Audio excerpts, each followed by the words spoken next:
महाशिवरात्रीनिमित्त विष्णुपुरी येथील काळेश्वर मंदिरात दर्शनासाठी भाविकांची प्रचंड गर्दी। महाशिवरात्रीनिमित्त दिनांक 26 फेब्रुवारी 2025 रोजी नांदेडसह आजूबाजूच्या परिसरामध्ये दिवसभरामध्ये विविध धार्मिक कार्यक्रमांचे आयोजन करण्यात आले होते। नांदेड शहरानजीक गोदावरी नदीच्या तीरावर विष्णुपुरी परिसरात पुरातन महादेव मंदिर असून या ठिकाणी लाखो भाविकांनी यावेळी दर्शन घेतले।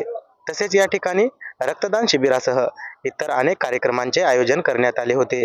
काळेश्वर देवस्थान येथे भाविक दर्शनासाठी आल्यानंतर काळेश्वर संस्थानच्या वतीने चहा फराळाची यावेळी सोय करण्यात आली होती।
एकतर महाशिवरात्री अतिप्राचीन असं हे शिवालय, अशा ठिकाणी गर्दी होणं हे साहजिकच आहे।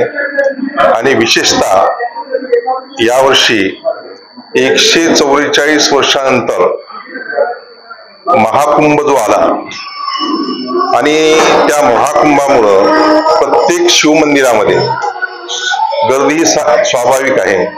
विशेषतः हे गोदावरीच्या तीरावरचं महादेवाचं मंदिर आहे, त्यामुळं जसं प्रयागला महत्व आहे त्या ठिकाणी कुंभमेळ्याचं जे महत्व आहे आणि हे गोदावरी काठावर असल्यामुळं गोदावरीचं आणि गंगेचं साधारणतः सारखंच महत्व आणि अशा ठिकाणी भाविक श्रद्धेने येतात, कुंभाचं स्नान करतात, महादेवाचं दर्शन घेतात आणि महाशिवरात्रीच्या पर्वामध्ये या कुंभाचं आणि महाशिवरात्री पर्व हे मिळून आल्यामुळं भाविकांमध्ये एक उत्सुकता आहे गोदावरीचं स्नान करून दर्शन घेण्याची। अशा प्रकारे दररोज भाविक म्हणजे गेली 2 दिवस झालं या ठिकाणी भाविकांची गर्दी आहे, कारण आज खरं पर्व आज कुंभ आणि महाशिवरात्रीचं, पण कालपासूनच या ठिकाणी गर्दी, हजारो भाविक या ठिकाणी येत आहेत। मला वाटते आज जवळपास 1,00,000-1.25 लाख दर्शनार्थींनी या ठिकाणी दर्शन घेतलं असेल आणि सुसज्ज अशी व्यवस्था संस्थांमार्फत ठेवण्यात आलेली आहे। संस्थांचे सर्व सदस्य या ठिकाणी बसून आहेत आणि सर्व व्यवस्था या ठिकाणी चोख पाहत आहेत। त्याचबरोबर या ठिकाणचं गावकरी मंडळ, भक्त मंडळ, या विभागाचे आमदार, या विभागाचे राजकीय कार्यकर्ते सुद्धा या ठिकाणी राजकीय मतभेद विसरून या मंदिराच्या ठिकाणी धार्मिक कार्य करत असतात। या ठिकाणी कुठलाही पक्षविरहित एक सर्व कार्य चालतं आणि त्या पद्धतीने या ठिकाणी कार्य चालू आहे आणि दिवसेंदिवस या ठिकाणी सुधारणा सुद्धा होत आहे. यावर्षी रस्त्याची 50% व्यवस्था झाली. मला वाटते पुढच्या वर्षी 100% रस्त्याची व्यवस्था होईल आणि हा रस्ता सुरळीत सर्व भाविकांसाठी, सर्व भाविकांच्या सेवेसाठी या ठिकाणी सुसज्ज आहे. एक तर ही तपोभूमी आहे. या ठिकाणी अनेक साधू संतांनी तपश्चर्या करून या भूमीला पावन केलेलं आहे.